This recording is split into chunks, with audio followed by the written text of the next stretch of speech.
Hi friends, అందరికీ good morning. కొంచెం నేను చెప్పిన టైం కన్నా ఒక పావు గంట లేట్గా లైవ్ స్టార్ట్ చేశాను, కొంచెం హెల్త్ అప్సెట్ వల్ల. అందరికీ ముందుగా మరొక్కసారి ఆంగ్ల నూతన సంవత్సర శుభాకాంక్షలు తెలియజేస్తున్నాను. అదేవిధంగా నిన్న ఆంగ్ల నూతన సంవత్సరాన్ని పురస్కరించుకొని నాకు మొట్టమొదటిగా బహుమతి దొరికింది. అదేంటంటే అన్నయ్య దగ్గరికి వెళ్ళి స్వయంగా విశేష తెలియజేయటం చాలా చాలా ఆనందించదగ్గ విషయం. సరే, కార్యక్రమంలోకి వస్తే ముందుగా ఈరోజు కార్యక్రమం నా రాతలో నా ఇష్టం, నా వార్తలో నా ఇష్టం.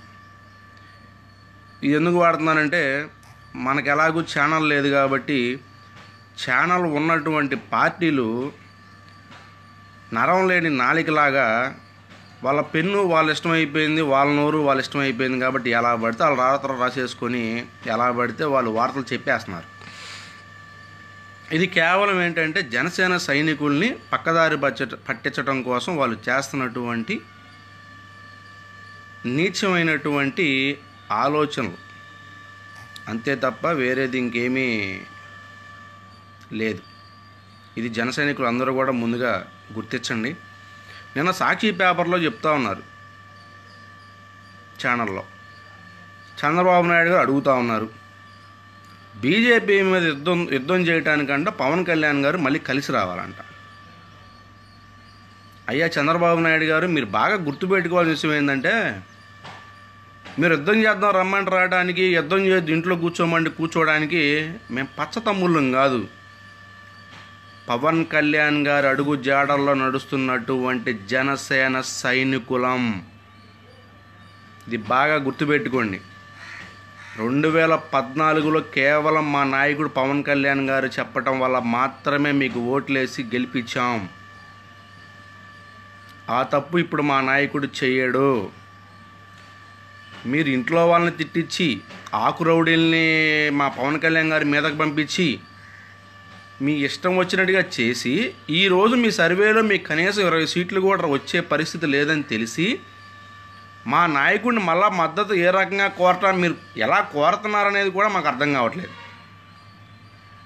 మీ సంగతి ఏమో మాకు తెలియదు, కానీ మాకు కాస్త సిగ్గుంది. అయినా మీరు చెప్తున్నారు బీజేపీ ప్రభుత్వం మీద యుద్ధం చేయడానికి రావాలని.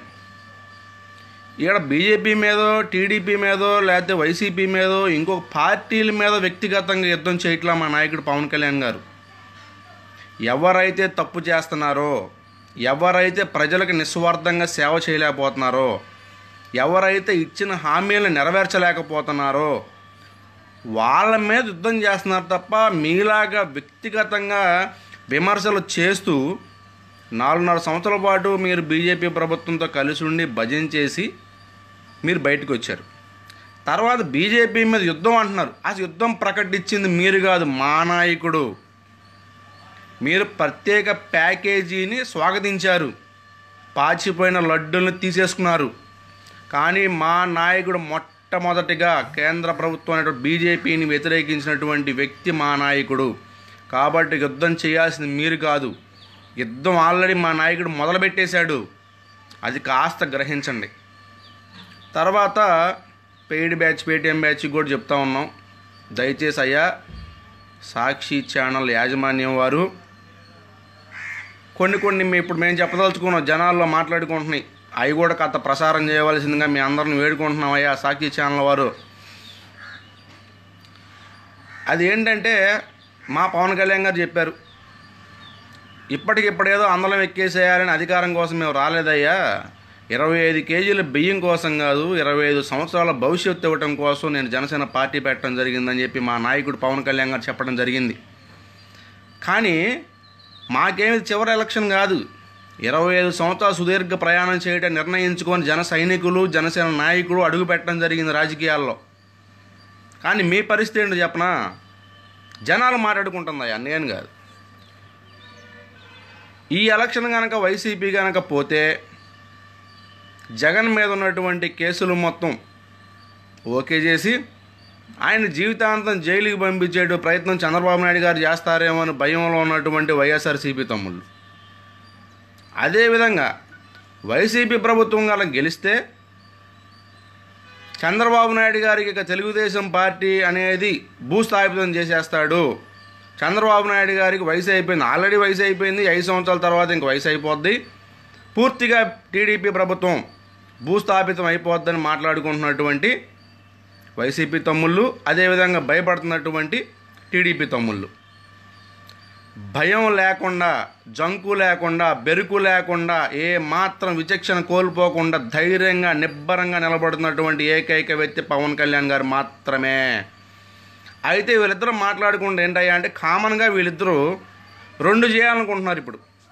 అయితే ఇద్దరం ఏకమైపోవటం, టీడీపీ వైసీపీ ఏకమైపోయి మన ఇద్దరు అంతు చూడటానికి వచ్చినటువంటి జనసేన పార్టీని ఓడించడం అనేది లక్ష్యంగా పెట్టినారని చెప్పి తెలుస్తూ ఉంది.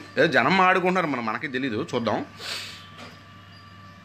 రెండో విషయం ఏంటయ్యా అంటే, చంద్రబాబు నాయుడు గారు ఏం చెబుతున్నారంటే, అమ్మో జగన్ గారికి కనుక సపోర్ట్ చేస్తే నమ్మిచ్చేసి మనల్ని అట్టేట ముంచేసేసి రేపొద్దున గవర్నమెంట్ ఫామ్ అవ్వగానే మా తెలుగు తమ్ముళ్ళని, మా తెలుగుదేశం పార్టీని ఏం చేస్తారో ఏందో. మంచోడు, మనకు సపోర్ట్ చేశాడు, 2014లో మనం గెలిపించాడు కాబట్టి ఆయన వస్తే రాష్ట్రం కూడా బాగుపడిద్ది కాబట్టి పవన్ కళ్యాణ్ గారికి మనం మద్దతు తెలిపేసి ఆయన్నే సీఎం చేసేద్దామని చెప్పి అనుకుంటున్నారంట. అంటే మాకు తెలిసిన వార్తలండి, మీరు చెబుతున్నారు కదా ఛానల్లో, అట్టాగే మేము కూడా చెప్పుకుంటున్నాం, ఏదో వినండి కథ. అదేవిధంగా వైసీపీ తమ్ముళ్ళు అనుకుంటున్నారంట, కొంపదీసి చంద్రబాబు నాయుడు గారు కనుక గవర్నమెంట్ ఫామ్ చేస్తే జీవితకాలం పాటు వైఎస్ జగన్ గారిని జైల్లో పెట్టేస్తారేమో, ఎందుకు వచ్చిన గొడవలే, అదేదో మంచోడు, నిస్వార్థపరుడు, జనం కోసం నిజంగా సేవ చేయడానికి వచ్చినటువంటి వ్యక్తి కాబట్టి పవన్ కళ్యాణ్ గారికే ఓటేసేద్దాము, ఆయనకే మద్దతు తెలిపేసి పవన్ కళ్యాణ్ గారిని సీఎం చేసేద్దాం, కథ ఏదో జైలుకి పోనీయకుండా మా కేసులు కథ చూడమని చెప్పమని చెప్పి అడుగుదామని చెప్పి వైసీపీలు అనుకుంటున్నారంట. ఇది జనాలు మాట్లాడుకుంటున్నారండి. సాక్షి ఛానల్ వారు, పచ్చ మీడియా వారు కథ గ్రహించి ఈ మ్యాటర్ను కూడా కథ పేపర్లోను టీవీల్లో వచ్చే విధంగా చేయండి అయ్యా. మీరు ఒక్కటి బాగా గుర్తుపెట్టుకోండి, మీకు పేపర్ ఉందని ఇష్టం వచ్చినట్టు రాతలు రాసిన, మీకు ఛానళ్ళు ఉన్నాయి కదా అని చెప్పి ఇష్టం వచ్చినట్టు వాగినా,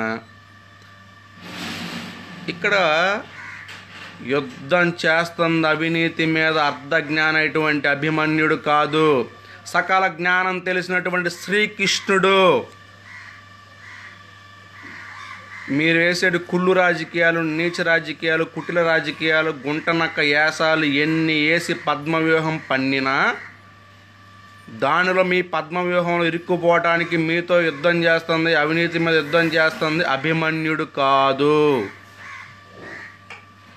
మీ తాట తీసి తన యొక్క చక్రంతో తలలు పక్కన పెట్టగలిగే సత్తా ఉన్నటువంటి శ్రీకృష్ణ పరమాత్ముడు. ఇది కాస్త మైండ్లో గుర్తెట్టుకొని మీరు మాట్లాడి మీ వార్తలో, మీ రాతలో, మీ గీతలో, మీ పిండాగుడు రాసుకోండి. అంతే తప్ప ఇష్టం వచ్చినట్టు రాసుకుంటా పోతే జన సైనికుడిది ఒకట్లేదుగా, అది పరిస్థితి. దయచేసి ఈ సందర్భంగా జనసేన సైనికులకి మరొకమారు విజ్ఞప్తి చేస్తున్నాను. ఎవరెన్ని రాతలు రాసినా, ఎవరెన్ని గీతలు గీసినా, ఎవరెన్ని అబద్ధపు వార్తలు మాట్లాడినా మన మైండ్లో గుర్తుపెట్టుకోవాల్సినటువంటి ఒకే ఒక్క విషయం, మన నాయకుడు నోటి నుంచి ఏ మాట అయితే వెలువడుతుందో దానికి మాత్రమే కట్టుబడి ఉందాం, అది మాత్రమే నిజమని నమ్ముదాం. ఈ మధ్యలో ఎవరు ఎన్ని తప్పుడు వార్తలు రాసినా, ఎవరు ఎన్ని మాట్లాడినా వాళ్ళతో కలుస్తున్నారు, వీళ్ళతో కలుస్తున్నారు, వీళ్ళకి సపోర్ట్ చేస్తున్నారు, వాళ్ళకి మద్దతు తెలుపుతున్నారు అని చెప్పి ఎన్ని వాగులు వాక్కున్నా ఈ చెవితో వినండి, ఈ చెవితో వదిలేసేయండి. ఓకేనా? ఫైనల్ డెసిషన్ మన నాయకుడు తీసుకుంటాడు. రాష్ట్రాన్ని ముందుకు తీసుకెళ్ళడానికి, రాష్ట్రాన్ని అభివృద్ధి పరచడానికి మన పవన్ కళ్యాణ్ గారు సింగిల్గా పోటీ చేస్తున్నారు, గవర్నమెంట్ ఫామ్ చేస్తున్నారు, ఊరకుక్కల భరతం పట్టబోతున్నారు. ఓకేనా? కాబట్టి 2019 వచ్చేసింది, ఎలక్షన్లో దగ్గరకు వచ్చేస్తున్నాయి. పవన్ కళ్యాణ్ గారు ఎలక్షన్